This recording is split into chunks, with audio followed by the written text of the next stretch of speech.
Hello दोस्तों, अहाँ सबके अपना भनसाघर मिथिला में बहुत बहुत स्वागत करै छी। आइ हम सबके पसंदीदा और बहुत स्वादिष्ट और हेल्दी ब्रेकफास्ट के रेसिपी लऽ कऽ एलहुँ, जकरा बनेनाइ बहुत ही आसान छै। एक बेर बना कऽ खेबै तऽ बार बार खाइके मन करत और छोट नम्हर सबके पसंदीदा, बच्चाके लंचोमे दऽ सकै छियै, ऑफिसोमे दऽ सकै छियै। चलू दोस्तों, एतऽ हम बनेनाइ शुरू करै छी। एतऽ हम दूगो कच्चा आलू लेलहुँ। आलू तऽ सबके घरमे उपलब्ध रहै छै और दोस्तों एतऽ बहुत सिंपल तरीकासँ बना कऽ देखायब घरके सामानसँ। एतऽ दूगो आलूके हम बढ़िआँ जकाँ कद्दूकस कऽ लेलिए, घैंस लेलिए और एकरा हम धो लेबै 1 से 2 पानिमे। धोनेसँ देखियौ धो कऽ एक बाद पानि निकलि गेलै छन्नीमे। और एना हम लेने छी मशरूम, दूगो मशरूम छोट, और दूगो हम लेने छी गोभी आ दूगो प्याज। अगर इच्छा यऽ तऽ एहिमे और हरी सब्जी ऐड कऽ सकै छियै। सबसँ पहिले एतऽ हम मशरूमके कद्दूकस कऽ लेब। एहिके बाद एना हम गोभी जे यऽ गोभियोके हम कद्दूकस कऽ लेबै। कद्दूकस करनेसँ ई होइ छै बहुत जल्दी झटपटमे बनि जाइ छै। और अगर सुबहमे बनबैके यऽ तऽ रातिओके बच्चाके लंचमे सुबहके लेल अगर इसकुलमे दऽ रहल छियै तऽ रातिओके घसि कऽ राखि सकै छी। लेकिन प्याज जे छै से सुबहमे घसि लेब, बहुत ही स्वादिष्ट बनै छै और हेल्दी सेहो होइ छै। एना हम सब कुछके घसि लेलिए और बड़का सा बर्तनमे एतऽ हम आलू लऽ लेलिए कद्दूकस केलहा, और चाउरके आटा लेलहुँ हम 1 कप। चाउरके आटासँ ने बहुत ही स्वादिष्ट बनै छै और मिथिलामे खास कऽ कऽ चाउर आटासँ ढेर सारा रेसिपी बनै छै। एतऽ लाल मिर्चके कुटल, चिली फ्लेक्स, अजवाइन, जीरा और कनि हींग, ओहिके बाद नमक लऽ लेलिए स्वाद अनुसार। और एतऽ हम लऽ रहल छी लगभग 1 चम्मच लेलहुँ, मतलब आधा चम्मच, 1 चम्मच लेलहुँ। 1 या 1.5 चम्मच लऽ सकै छियै एहिमे गेहूँके आटा, जे सब जगह चाउरके आटा आ गेहूँ आटा सबके घरमे उपलब्ध रहै छै। और एहिमे कनि हल्का तेल दऽ देबै। अगर इच्छा यऽ तऽ एहिमे और मसाला दऽ सकै छियै। और एहि सबके पहिले बढ़िआँ जकाँ मिलेबै। पहिले पानि नहि देबै, किएक तऽ आलू जे छै से गीला छै, ओहि दुआरे एकरा पहिले बढ़िआँ जकाँ मिला लेबै।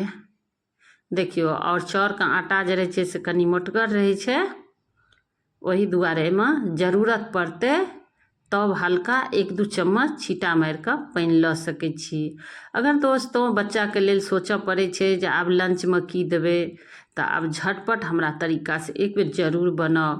बहुत ही स्वादिष्ट बनै छै, छोट नम्हर सबके पसंदीदा, और जिनका दाँत नहि छनि तऽ ओहो आरामसँ खा सकै छी। बहुत ही सॉफ्ट मुलायम पराठा बनिकऽ तैयार होइ छै।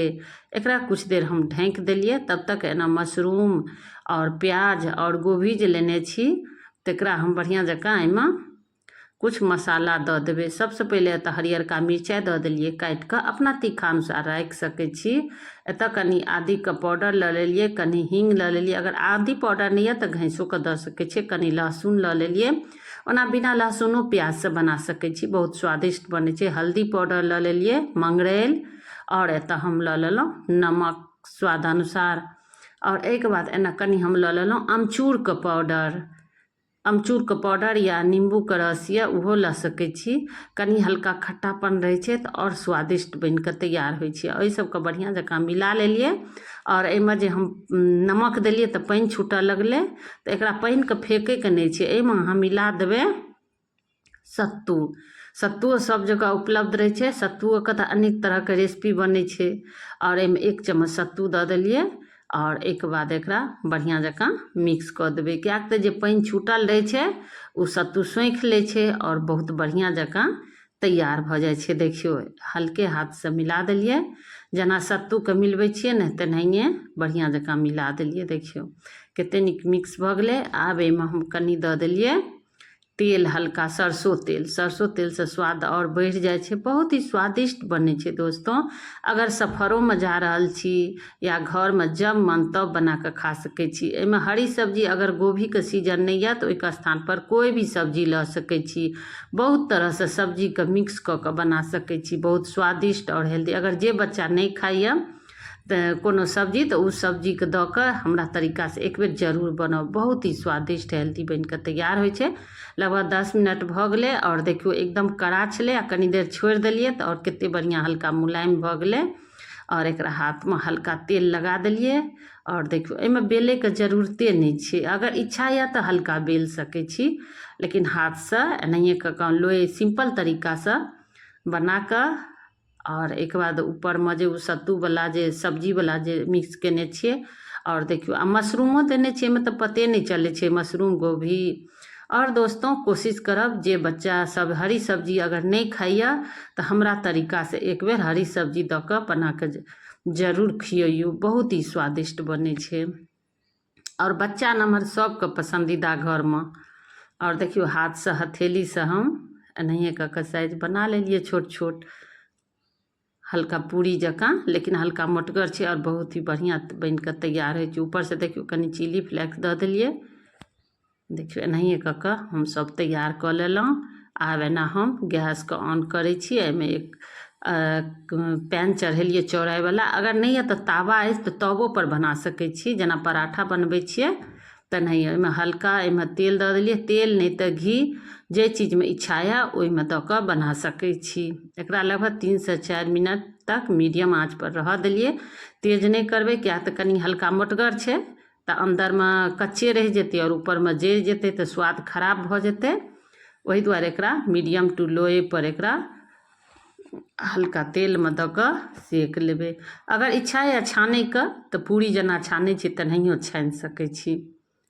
देखियो अगर तेल नहीं पसंद या तो हल्का तेल 1-2 बूंद तेल दऽ कऽ कनी टाइम लगते बना सकै छी, या सुखलो बना सकै छी। बहुत ही स्वादिष्ट हेल्दी बन के तैयार होइ छे। और देखियो एनाहिए कऽ और ऊपर से कनी हम धनिया पत्ता लगा देने रहिए जे और स्वादिष्ट बन गेलै, देखे में बढ़िया भऽ गेलै। अंदर में हम भूल गेल रहिए धनिया पत्ता देने और देखियो फूलल फूलल बन के तैयार होइ छे और एकदम हल्का हल्का क्रिप्सी जकाँ लगे छे खाए में, जेना चाउर रोटी लगैया, जेना चाउर के पूरी बनबै छिए तेनाहिए हेल्दी स्वादिष्ट बन के तैयार भऽ गेलै। और दोस्तों चैनल पर पहिलुक बेर छी, अगर सब्सक्राइब नहीं केने छी दोस्तों तो प्लीज़ दोस्तों चैनल के जरूर सब्सक्राइब लाइक और शेयर कर देबे। फिर हम अगला वीडियो में एक नया रेसिपी लऽ के आएब। धन्यवाद।